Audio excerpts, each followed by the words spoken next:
नमस्कार, मैं मीनाक्षी शुक्ला एक बार फिर से हाजिर हूँ आप सभी के सामने इस्मत चुगताई जी की कहानी अमर बेल लेकर। हाँ जी, इस्मत चुगताई जी उर्दू का एक बहुत बड़ा और अहम नाम है, जिन्होंने बेशुमार मशहूर कहानियां लिखी है, जिनमें लिहाफ और चौथी का जोड़ा जैसी कहानियां शामिल है। तो चलिए आज हम सुनते हैं अमर बेल। बड़ी मोमानी का कफन भी मैला नहीं हुआ था कि सारे खानदान को सुजात मामू की दूसरी शादी की फिक्र डसने लगी। उठते बैठते दुल्हन तलाश की जाने लगी। जब कभी खाने पीने से निपटकर बीबियां बेटियों की बड़ी या बेटियों का जहेज टांकने बैठती तो मामू के लिए दुल्हन तजवीज़ की जाने लगती। अरे, अपनी कनीज फातिमा कैसी रहेगी? घास तो नहीं खा गई हो? कनीज फातिमा की सास ने सुन लिया तो नाक चोटी काट कर हथेली पर रख देगी। जवान बेटे की मैयत उठते ही वो बहू के गिर्द कुंडल डालकर बैठ गई। वो दिन और आज का दिन दहलीज से कदम न उतारने दिया। निगोरी का मायके में कोई मरा जीता होता तो शायद कभी आना जाना हो जाता। और भाई, सज्जन भैया को क्या कुंवारी नहीं मिलेगी जो जूठे पत्तल चाटेंगे?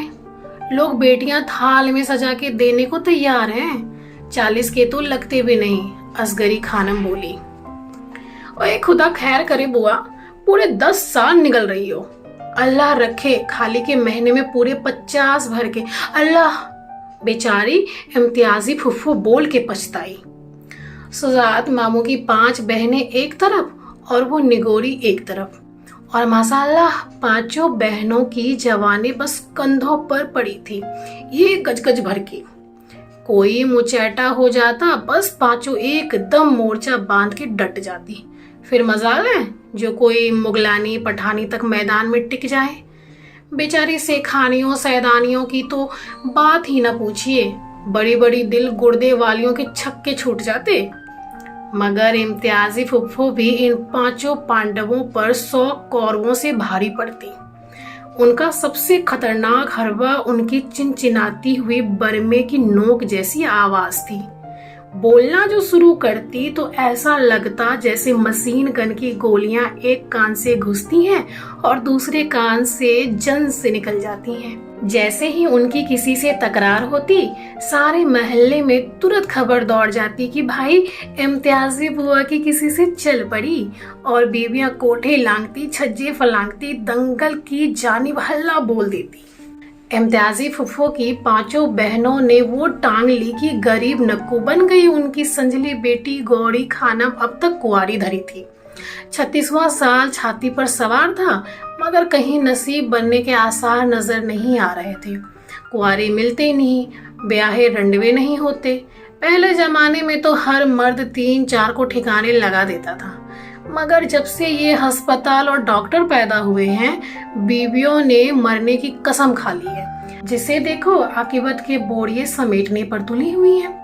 बड़ी मुमानी की बीमारी के दिनों में ही इम्तियाजी फुफ्फो ने हिसाब लगा लिया था, लेकिन उनके फरिश्तों को भी पता ना था कि 2 हाजू के लिए भी कुएं में बांस डालने पड़ेंगे। सुजात मामू की उम्र का मसला बड़ी नाजुक सूरत इख्तियार कर गया। कमर आरा और नूर खाला के लिए तो वो अभी भी लड़का ही थे, मगर वो तो हमारे हॉल के बरसों की गिनती में बार बार घपला डाल देती, क्योंकि उनकी उम्र का हिसाब लग जाने से खुद खालाओं की उम्र पर सह पड़ती थी। लिहाजा 5 बहनें बिल्कुल मुख्तलिफ सिमत से हमला आवर हुई। उन्होंने फौरन इम्तियाजी फुफ्फो के नवास दामाद का जिक्र छेड़ दिया, जिसका तज़किरा फुफ्फो की दुखती रग था, क्योंकि वो उनकी नवासी पर सौत ले आया था। मगर हमारी फुफ्फो भी खरी मुगलानी थी, जिनके वालिद शाही फौज में वर्कंदाज थे। वो कहाँ मार खाने वालियों में से थे। झट पैतरा बदल कर वार खाली कर दिया और शहजादी बेगम की पोती पर टूट पड़ी, जो खुले बंदों खानदान की नाक कटवा रही थी, क्योंकि वो रोज डोली में बैठकर धनकोट के स्कूल में पढ़ने जाया करती थी। उस जमाने में स्कूल जाना उतना ही भयानक समझा जाता था जितना आजकल कोई फिल्मों में नाचने गाने लगे। सुजात मामू बड़े माकूल आदमी थे। निहायत सुथरा नक्शा, छछेरा बदन, दरमियाना कद, इम्तियाजी फुफ्फो सारे में कहती फिरती थी कि खिजाब लगते हैं, मगर आज तक किसी ने कोई सफेद बाल उनके सर में नहीं देखा। इसलिए ये अंदाजा लगाना मुश्किल था कि खिजाब लगाना कब शुरू किया। यूं देखने में बिल्कुल जवान लगते थे, वाकई 40 के नहीं जचते थे। जब उन पर पैगामों की बहुत जोर की बारिश हुई तो बौखलाकर उन्होंने मामला बहनों के सुपुर्द कर दिया। इतना कह दिया, लौंडिया इतनी छिछोरी ना हो कि बेटी लगे और ऐसी खुसट भी ना हो कि उसकी अम्मा लगे। ओए क्या खौफियाता हुआ नाम। इम्तियाजी फुफ्फो को कुछ न सूझा तो नाम ही में कीड़े निकालने लगी, मगर बहनों ने ऐसा मोर्चा कसा कि उनकी किसी ने ना सुनी। लौंडिया 16 से एक दिन ज्यादा की हो तो 100 जूते सुबह 100 जूते शाम, ऊपर से हुक्का पानी बंद, मगर उनकी किसी ने ना सुनी। वो अपनी गोरी बेगम की नाव पार लगाने के लिए ख्वाही न ख्वाही धुंध मचाती थी। रुखसाना बेगम थी कि बस कोई देखे तो देखता ही रह जाए, जैसे पहली का नाजुक सरमाया हुआ चांद किसी ने उतार लिया हो। शक्ल देखते जाओ पर जी ना भरे, तोलो तो 5वीं के बाद छठा फूल ना चढ़े। रंगत ऐसी जैसे दमकता कुंदन, जिस्म में हड्डी का नाम नहीं, जैसे सख्त मैदे की लोई पर गाय का मक्खन चुपड़ दिया हो। निश्वानियत इस गजब की जैसे दर्जन भर औरतों का सत निचोड़ कर भर दिया गया। गर्म गर्म लपटे से निकलती थी। शायद बकौल फुफ्फो 16 वर्ष की होगी, मगर 19-20 की उठान थी। बहनों ने मामू को 25वां साल बताया था। उन्हें जरा सा तकल्लुफ तो हुआ, मगर फिर टाल गए। कमसिनी तो कोई बड़ा जुर्म नहीं। सबसे बड़ी बात तो ये थी कि वे बेइंतहा मुफलिस घर का बोझ थी। दोनों तरफ का खर्चा मामू के सर रहा। जब रुखसाना मुमानी ब्याह कर आई तो उन्हें गौर से देख के मामू के पसीने छूट गए। बाजी, ये तो बिल्कुल बच्ची है, उन्होंने बौखला कर कहा। ओए खुदा खैर करे, ऐ मियां तेल देखो, तेल की धार देखो। मर्द साठा और पाठा, बीबी बीसी और खीसी। 2-4 बच्चे हुए नहीं कि सारी कलई उतर जाएगी। गोमूत में ना 16 सिंगार रहेंगे, ना ये रंग और रोगन, ना ये छल्ला सी कमर रहेगी, ना बाजुओं की लोच बराबर की ना लगने लगे तो चोर का हाल सो मेरा। मैं तो कहूँ 10 साल में बड़ी भाभी जान की तरह हो जाएगी। फिर हम अपने बेरन के लिए 12.5 वर्ष की लाएंगे खाला चहकी। हस्त मामू शर्मा गए। दूसरी बीबी नहीं जीती इसलिए तीसरी, सम्मा बेगम बोली। क्या बक रही हो? हम यहाँ बड़े बूढ़ों से सुनते आए हैं, दूसरी तो तीसरी का सदका होती है। उसी के लिए पुराने जमाने में लोग दूसरी शादी गुड़िया से कर दिया करते थे, ताकि फिर जो दुल्हन आए वो तीसरी हो। बहनों ने समझाया और मामू समझ गए। फिर जल्द ही रुखसाना बेगम ने भी समझा दिया। 2-3 साल में अच्छे खाने, कपड़े और आस्की हजार मियाँ ने वो जादू फेरा कि पहली का चांद 14वीं का महताब हो गया। वो चांदनी छिटकी की देखने वालों की आंखें झपक गई। पोर पोर से सुआएं फूट पड़ी। सुजात मामू पर ऐसा नशा सवार हुआ कि बिल्कुल धुत हो गए। शुक्र है जल्द ही पेंशन होने वाली थी, वरना आए दिन के दफ्तर से गोते जरूर रंग लाते। बहनों के ले दे के एक भैया थे। बड़ी मुमानी तो दुल्हन नापे ही में जी से उतर गई थी। उनकी कमान कभी चढ़ी ही नहीं। जब तक जिंदा रही सूरत को तरसती रही। आलो औलाद खुदा ने दी ही नहीं कि उधर जी बहल जाता। मियाँ बहनों के चहेते भाई, सूरत ना देखे तो खाना ना पचे। दफ्तर से सीधे किसी बहन के यहाँ पहुँचते, रात का खाना वहीं से खाकर आते। फिर भी डेस्क खुआन सजाए रात तक बैठी राह तका करती। इसी दिन इत्तफाक से खा लेते तो उनकी जिंदगी का मकसद पूरा हो जाता। आए दिन बहनों के हो हंगामे रहते। झूठों को कभी भावज को भी बुला लेती, मगर ये बेचारी वहाँ गरीब उलबतन सी लगती। सबने बुलाना छोड़ दिया। सुजात मामों को कभी यार दोस्तों की दावत करनी होती या कव्वाली और मुजरे की महफिल जमती तो बीबी को पता भी न चलता। बहनें सब इंतजाम कर देती। ये उनके ही हाथ में रुपया दे देते। किसी ने मोमानी को राय दी कि मियाँ को काबू करने का बस एक ही गुर है, उसे ऐसे खाने खिलाओ कि किसी के घर का निवाला मुंह को ना लगे। बस जी, मोमानी ने खाना पकाने की किताबें मंगाई। लहसुन की खीर, बादाम के गुलगुले, दम का मुर्ग और मछली के कबाब पकाए, जिन्हें खाकर मामू ने फैसला किया कि वो उन्हें जहर देकर मारना चाहती है। मोमानी खून थूक थूक कर मर गई। मगर नई नवेली का जादू तो आते ही सर चढ़कर बोलने लगा, ना कहीं आने के रहे ना जाने के, ना किसी का आना भाई, बस मियाँ हैं और बीबी।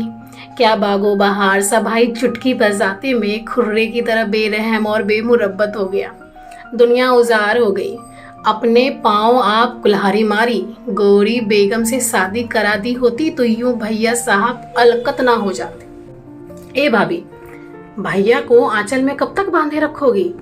मर्द जात है, कोई झुंझुना नहीं कि हरदम कुल्ले से लगाए बैठी है। लाख ताने दिए जाते। दुल्हन बेगम है कि खीखी हंस रही और मियाँ काट के उल्लू घिंघियाए जाते हैं। अपनी जोरू है, कोई पड़ोसी की नहीं, बस तके जा रहे हैं बजर बट्टों की तरह। मामू वो मामू ही ना रहे। अजी कैसी कव्वालियां और कैसे मुजरे। बस बीबी तुगनी का नचा रही है, आप नाच रहे हैं। ऐ बस और थोड़े दिन के चौंचले हैं। पैर भारी हुआ नहीं कि सारा दुल्हन आपा खत्म। एक ना एक दिन तो भाई का जी भरेगा, दिलों को तसल्ली दी गई। अल्लाह अल्लाह करके रुखसाना मोमानी का पैर भारी हुआ तो अल्लाह तौबा, ना उल्टियां ना तबीयत मांदी। चेहरे पे और चार चांद खिल उठे। क्या मजाल जो जरा सा अलकस आ जाए। वही सोखियां, वही अंदाजे मासूकाना जो नई दुल्हनों के हुआ करते हैं। और मामों का तो बस नहीं चलता, उन्हें उठाकर पलकों में छिपा ले, दिल निकाल के कदमों में डाल देते हैं। जी से उतरने के बजाय वो तो दिमाग पर भी छा गई।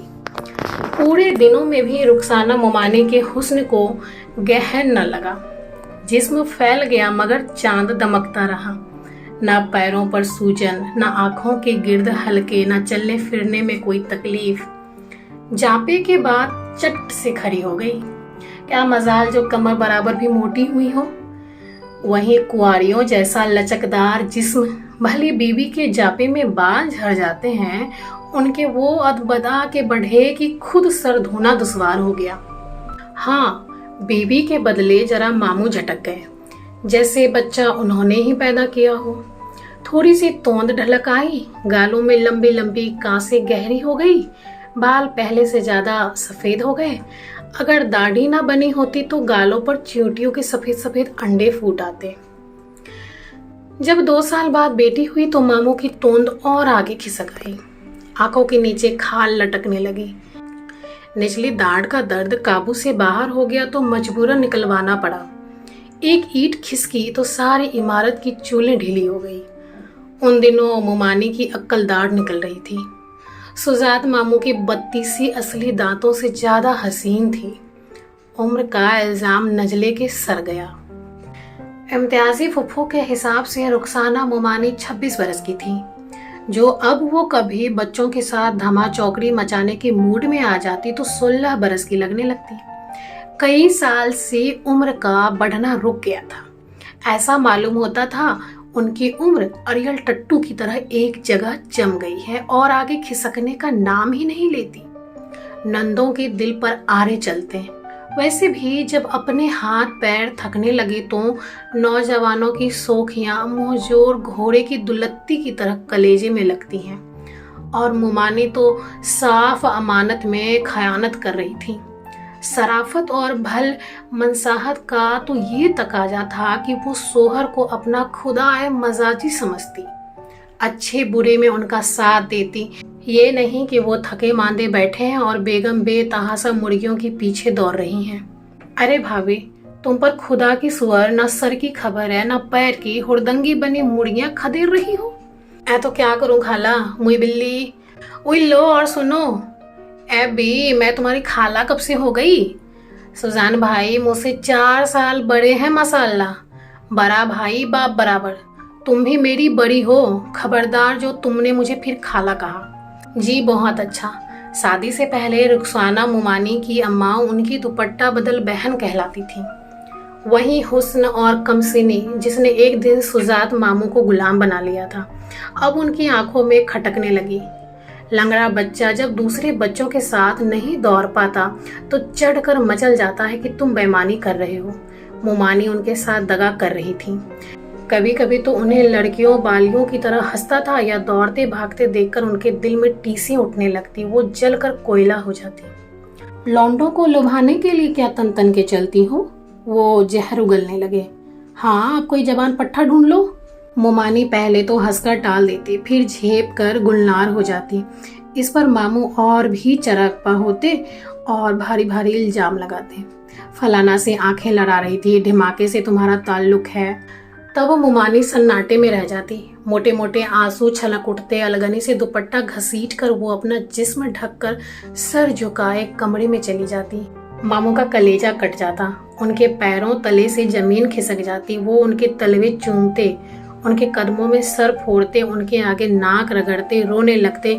मैं कमीना हूँ, हरामजादा हूँ, जूती लेकर जितने चाहे मारो, मेरी जान, मेरी रुखी, मेरी मल्लिका शहजादी। और रुखसाना मोमानी अपनी रूप भली बाहें उनके गले में डालकर भौं भौं रोती। तुम्हारा आशिक़े जार हूँ मेरी जान, रस को हसद से जल जल कर खाक हुआ जाता हूँ। तुम तो नन्हे को गोद में लेती हो तो मेरा खून खौलने लगता है। जी चाहता है साले का गला घोंट दूं। मुझे माफ कर दो मेरी जान। वो झट माफ कर देती, इतना माफ करती कि सुजात मामू की आंखों के हल्के और ऊंधे हो जाते और वो बड़ी देर तक थके हुए खच्चर की तरह हाफा करते। फिर ऐसे भी दिन आ गए कि वो माफी भी ना मांग सकते। कई कई दिन वो रूठे पड़े रहते। बहनों की उम्मीद बंध जाती। भैया जान भाभी को कुढ़ा कुढ़ा कर मार रहे हैं। अब कोई दिन जाता है कि आए दिन का दांता किल किल कर रंग लाएगी। मोमानी छुप छुप कर घंटों रोती। आंसू भरी आंखों में लाल लाल डोरे और भी सितम ढाने लगते। सुता हुआ जर्द चेहरा जैसे सोने की गिन्नी में किसी बेईमान सुनार ने चांदी की मिलावट कर दी हो। फीके फीके होंठ, माथे पर उलझी सी एक बारफ्ता लट। देखने वाले कलेजा थाम कर रह जाते। हुस्न सोगबार को देखकर मामू के कंधे और झुक जाते, आंखों की वीरानी बढ़ जाती। एक बेल होती है अमर बेल, हरे हरे सपोलियों जैसी डंठल जर नहीं होती। ये हरे डंठल किसी भी सरसब्ज पेड़ पर डाल दिए जाएं तो बेल उसका रस चूस कर फलती फूलती है। जितनी ये बेल फैलती है उतना ही वो पेड़ सूखता जाता है। जूं जूं रुखसाना बेगम के चमन खिलते जाते थे, मामू सूखते जाते थे। बहनें सर जोड़ कर खुसर फुसर करती। भाई की दिन ब दिन गिरती हुई सेहत को देखकर उनका कलेजा मुंह को आता था। बिल्कुल झिरकुट हो गए थे। गठिया की शिकायत तो थी ही, नज़ला अलग अजाबे जान हो गया। डॉक्टरों ने कहा खिजाब कतई मुआफिक नहीं। मजबूरन मेहंदी लगाने लगे। बेचारी रुखसाना एक एक से बाल सफ़ेद करने के नुस्खे पूछती फिरती थी। किसी ने कहा अगर खुशबूदार तेल डालो तो बाल जल्दी सफ़ेद हो जाएंगे। दुखिया ने इत्र सर में झोंक लिया। मामू की नाक में जो समामत उल अंबर की मदहोश खुशबू की लपटें पहुंची तो वो गली से उन्होंने मोमानी पर लगाए। अगर बच्चों का ख्याल ना होता तो मोमानी कुएं में कूद जाती। उनके बाल सफ़ेद होने की बजाय मुलायम और चमकदार होकर डसने लगे। मोमानी की जवानी के तोड़ के लिए मामू ने तिब्ब यूनानी की तमाम माजुने, मुकव्वियात, पुस्ते और तेल इस्तेमाल कर डाले। थोड़े दिन के लिए उनकी भागती हुई जवानी थम गई। बागपन लौट आया। मोमानी ने कुछ दुनियादारी के दाव पेश तो सीखे ना थे, खुद रोपांदा थी। कभी किसी ने बारीकियां न समझाई। 28 साल की थी मगर 18 बरस जैसी ना तजुर्बाकार और अल्हड़पन था। मोटर बहुत चलाओ तो इंजन जल जाता है। दबाओं का रद्द आलम जो शुरू हुआ तो सुजात मामू ढह गए। एकदम बुढ़ापा टूट पड़ा। अगर वो जिस्म और दिमाग को इतना ना तकतकाते तो 62 बरस में यूं लुटिया ना डूब जाती। अब वो अपनी उम्र से ज्यादा लगने लगे। बहनें जारो कतार रोई। हकीम डॉक्टर जवाब दे चुके थे। लोगों ने जवान बनने के लाखों नुस्खे इजाद किए। कबल इस वक्त बूढ़ा होने की कोई दवा नहीं जो मोमानी को खिला दी जाती। जरूर उन पर कोई सदाबहार किस्म का जिन्न या पीर मर्द आशिक था कि किसी तौर से उनकी जवानी ढलने का नाम ही ना लेती थी। ताबीज गंडे हार गए, टोने टोट के चित्त हो गए। अमर बेल फैलती रही। बरगद का पेड़ सूखता रहा। तस्वीर हो तो कोई फाड़ दे, मुजस्समा हो तो कोई पटक कर चकनाचूर कर दे। अल्लाह के हाथों का बनाया मिट्टी आग का पुतला अगर हसीन भी हो और जिंदा भी, उसकी हर सांस में जवानी की गर्मी महक रही हो तो फिर कुछ बस नहीं चलता। उसके चढ़े हुए सूरज को उतारने की एक ही तरकीब हो सकती है कि खाने की मार दी जाए। घी, गोश्त, अंडे, दूध कतई बंद। जब से सुजात मामू का हाजमा जवाब दे गया था, मुमानी से बच्चों के लिए गोश्त वगैरह मंगवाती थी। कभी कभार एक निवाला खुद छक लेती थी, अब उससे भी परहेज कर लिया। सबको उम्मीद बन गई कि अब इंशाअल्लाह जरूर बुढ़ापा तशरीफ ले आएगा। ए भाभी, ये क्या उछाल छक्का लौंडियों की तरह छुई मुई सलवार कमीज पहनती हो और भी नन्ही बन जाती हो, ननद कहती। भारी भरकम कपड़े पहनो कि अपनी उम्र की लगो। मुमानी ने टिका हुआ दुपट्टा और गरारा पहन लिया। किसी यार की बगल में जाने की तैयारी है? मामू ने कचौके दिए। मुमानी कपड़ों से भी खौफ खाने लगी। ए भाभी, ये क्या एकाध वक्त की नमाज पढ़ती हो? पंच वक्ता की आदत डालो। मुमानी पंच वक्ता नमाज पढ़ने लगी। जब से मामू की नींद बूढ़ी और नखरीली हुई थी, तहज्जुद के वक्त से जागना पड़ता था। मेरे मरने के नफले पढ़ रही हो? मामू बिसुड़ते। दुबली तो थी, दिन रात की ताता किलकिल से और भी धान पान हो गई। घी गोश्त से परहेज हुआ तो रंग और भी निखर आया। जिल्द ऐसी सफाक हो गई कि जैसे कोई दम में बिल्लौर की तरह आर पार नजर आने लगेगा। चेहरे पर अजब सा नूर उतर आया। पहले देखने वालों की राल टपकती थी, अब उनके कदमों पर सर पटकने की तमन्ना जागने लगी। जब सुबह सवेरे नमाज फज्र के बाद कुरान की तिलावत करती तो उनके चेहरे पर हजरत मरियम का तकद्दुस और फातिमा जोहरा की पाकीज़गी तारी हो जाती। वो और भी कमसीन और कुंवारी लगने लगती। मामू की कब्र और पास खिसक आती और वो उन्हें मुंह भर भर के कोसते और गालियां देते कि भांजों भतीजों के बाद वो जिनों और फरिश्तों को बरगला रही है। चिल्ले खींच खींच कर जिन काबू में कर लिए हैं, उनसे जादू की बूटियां मंगाकर खाती है। खिजाब के बाद अब मेहंदी भी मामू को आंखें दिखाने लगी थी। मेहंदी लगाते तो छींके आकर नजला हो जाता। वैसे भी उन्हें मेहंदी से घिन आने लगती थी। रुखसाना मुमानी उनके बालों में मेहंदी लगाती तो वाह वजूद एहतियात के उनके हाथों में भी समाए लौ देने लगती। उनके हाथ देखकर सुजात मामू को ऐसा मालूम होता जैसे मेहंदी में नहीं, मुमानी ने उनके खूने दिल में हाथ डुबो लिए हैं। वही हाथ जिन्हें वो कभी चंबेली की मुंहबंद कलियां कहकर चूमा करते थे, आंखों से लगाते थे, अब शिकारे के खुंखार पंजों की तरह उनकी आंखों में घुसे जाते हैं। जितना जितना वो उनकी मुंडिया जमीन पर घिसते, मुमानी संदल की तरह महकती। बहनें घर से तरमाल तैयार करके भाई को खिलाने लाती कि कहीं भावत जहर न खिला रही हो। अपने हाथ से सामने खिलाती, मगर इन खानों से मामू का हाल और पतला हो जाता। बवासीर की पुरानी शिकायत ने वो जोर पकड़ा कि रहा सा खून भी निचोड़ लिया। अभी तक उस नामुराद कुश्ते का असर बाकी था जो उन्होंने पिछले जारों में मुरादाबाद के एक नामी गिरामी हकीम साहब का नुस्खा लेकर कई सौ की लागत से तैयार कराया था। नुस्खा बेहद शाही किस्म का था, जिसे मुर्दा खा लेता तो तनतना कर खड़ा हो जाता, मगर मामू गोंदनी की तरह फोरों से लद गए। दुखिया मुमानी घी को सैकड़ों बार पानी से धोती, उसमें गंधक और बहुत सी दवाएं कूट छान कर मिलाती। घड़ियों मरहम थोपा जाता, पतीलियों में नीम के पत्तों का पानी औटाती और सुबह शाम पीप खून धोती। उनमें से चंद फोड़े मुस्तकिल नासूर बन गए थे और मामू को निगल रहे थे। फिर एक दिन तो अंधेर ही हो गई। मामू बहुत कमजोर हो गए थे। बहनें बैठी भावज का दुखड़ा रो रही थीं कि नज्जी बुढ़िया खुदा जाने कहाँ से आन मरी। पहले तो वो सुजात मामू को नाना जान समझकर उनसे फ्लर्ट करने लगी। किसी जमाने में नाना जान उस पर बहुत मेहरबान रह चुके थे। बुढ़िया नामुराद की मत मारी गई थी। नाना जान को मरे 20 बरस हो चुके थे और वो अपनी चीपर भरी आंखों में पुराने ख्वाब जगाने पर मुसीर थी। बरी लेदे के बाद वो मामू का असली मुकाम समझी तो मरहुमा मुमानी का मातम ले बैठी। अरे क्या बुढ़ापे में दगा दे गई? अचानक उसकी नजर मुमानी पर जा पड़ी। मुमानी सहन में कबूतरों को दाना डाल रही थी। अजब प्यारे अंदाज में वो गर्दन उठाए बैठी थी, जैसे तस्वीर खिंचवा रही हो। कबूतर उनकी बिल्लौरी दमकती हुई हथेली को गुदगुदा रहे थे और वो बेइख्तियार हंस रही थी। हाय मैं मर गई। बुढ़िया ने अपना चपाती जैसा सीना कूट कर रुखसाना मुमानी की तरफ हवा में बलाएं लेकर कनपटियों पर 10 उंगलियां चरचर चटकाई। अल्लाह पाक नजरे बद से बचाए, बिटिया तो चांद का टुकड़ा है। मैं जानू मीठा बरस लगा है। ए मियाँ, वो राजदारी के अंदाज में मामू के करीब खिसकी। सौदागरों का मझला बेटा विलायत पास करके आया है।